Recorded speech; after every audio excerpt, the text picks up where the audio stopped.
Halo, Assalamualaikum warahmatullahi wabarakatuh. Perkenalkan, saya Wijaya Sibriati. Pada video kali ini, saya akan menjelaskan analisis perbandingan produsen sebagai pertimbangan untuk pengambilan keputusan investasi. Tujuan dari analisis perbandingan yaitu melalui perbandingan laporan keuangan, pemangku kepentingan dapat membuat keputusan yang lebih informasional dan mendalam terkait dengan perusahaan.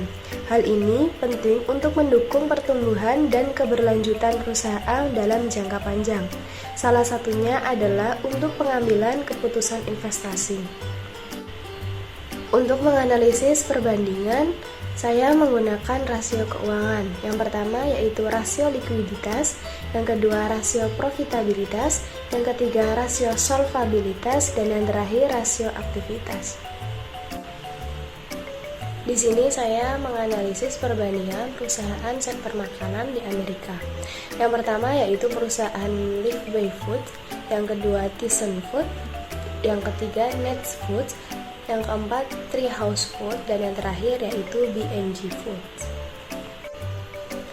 Tabel tersebut merupakan hasil perhitungan dari rasio laporan keuangan beberapa perusahaan yang saya analisis. Yang pertama yaitu rasio likuiditas. Rasio likuiditas merupakan rasio yang digunakan untuk menganalisa kemampuan perusahaan dalam menyelesaikan hutang jangka pendeknya. Dilihat dari current ratio atau rasio lancar. Apa itu rasio lancar? Rasio lancar adalah rasio yang membandingkan antara aktiva lancar yang dimiliki perusahaan dengan hutang lancar. Analisis ini dilakukan untuk dapat memberikan gambaran mengenai kemampuan perusahaan dalam memenuhi kewajiban jangka pendeknya. Standar umum rata-rata industri minimal adalah 200% atau 2 kali. Dan dapat disimpulkan dari tabel tersebut, terdapat dua perusahaan yang memiliki persentase di bawah standar rata-rata, yaitu perusahaan Next Foods dengan persentase 0% dan B&G Foods dengan persentase 135%. Hal tersebut menentukan bahwa perusahaan berada pada titik yang tidak aman atau belum mampu memenuhi kewajiban jangka pendeknya. Sedangkan perusahaan Lifeway Foods, ThyssenKrupp, dan Treehouse Foods sudah pada titik aman dengan presentasi di atas 200%. Selanjutnya yaitu rasio profitabilitas. Rasio profitabilitas merupakan perbandingan untuk mengetahui kemampuan perusahaan dalam mendapatkan laba atau profit dari pendapatan. Dilihat dari NPM. Apa itu NPM? NPM adalah net profit margin yang merupakan keuntungan penjualan setelah perhitungan biaya dan pajak penghasilan. Analisis ini dilakukan untuk dapat memberikan gambaran mengenai kemampuan perusahaan dalam mendapatkan keuntungan atau profit, yang mana bisa menjadi suatu pertimbangan untuk seseorang menjadi investor.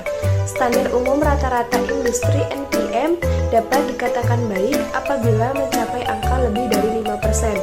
Dapat disimpulkan dari tabel tersebut, terdapat dua perusahaan yang memiliki persentase di bawah standar rata-rata, yaitu perusahaan Next Foods dengan persentase min 243% dan Treehouse Foods dengan persentase min 23%. Hal tersebut menunjukkan bahwa perusahaan belum cukup baik dalam melakukan penjualan. Sedangkan perusahaan Lifeway Foods, ThyssenKrupp, dan B&G Foods sudah dapat dikatakan baik dalam melakukan penjualan karena memiliki persentase di atas standar rata-rata minimal. Selanjutnya yaitu rasio solvabilitas. Rasio solvabilitas adalah rasio yang menunjukkan kemampuan perusahaan untuk memenuhi kewajibannya baik jangka panjang maupun jangka pendek. Dapat dilihat dari debt to total asset ratio, yaitu untuk menentukan berapa banyak utang yang dimiliki perusahaan dibandingkan dengan asetnya. Analisis ini dilakukan untuk mengukur seberapa besar aktiva yang dibiayai dengan hutang.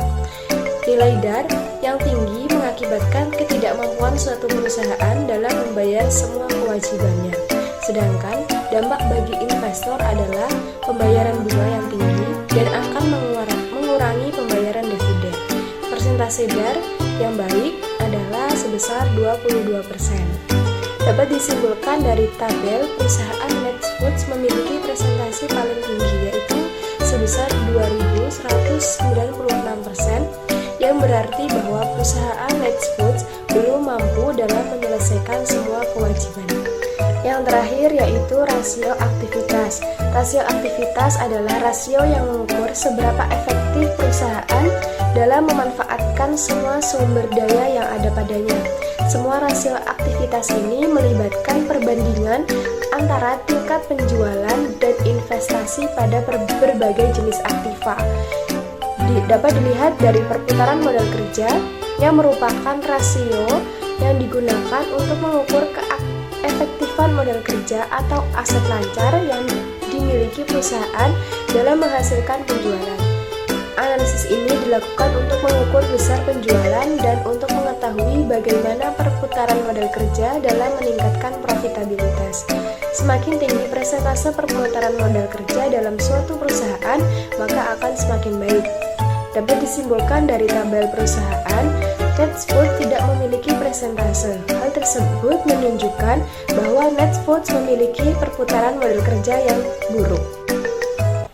Yang terakhir yaitu kesimpulan pengambilan keputusan investasi.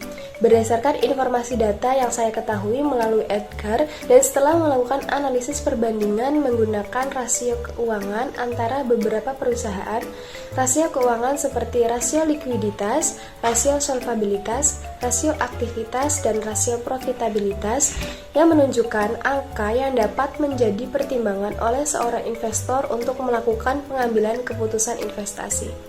Berdasarkan data tersebut, dapat saya simpulkan bahwa perusahaan ThyssenKrupp memiliki pertumbuhan pendapatan yang signifikan pada tahun 2022.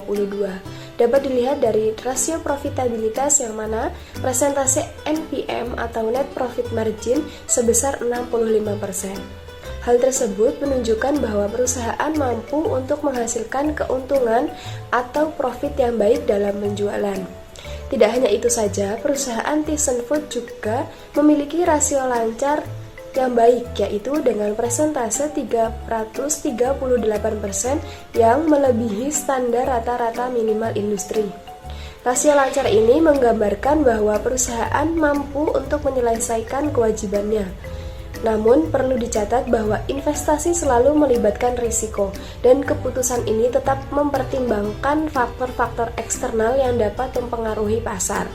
Oleh karena itu, seorang investor harus terus memantau perkembangan perusahaan dan kondisi pasar secara keseluruhan untuk memastikan bahwa investasi ini tetap sesuai dengan tujuan keuangan dan strategi investasi. Sekian yang bisa saya sampaikan, semoga bermanfaat. Wassalamualaikum warahmatullahi wabarakatuh.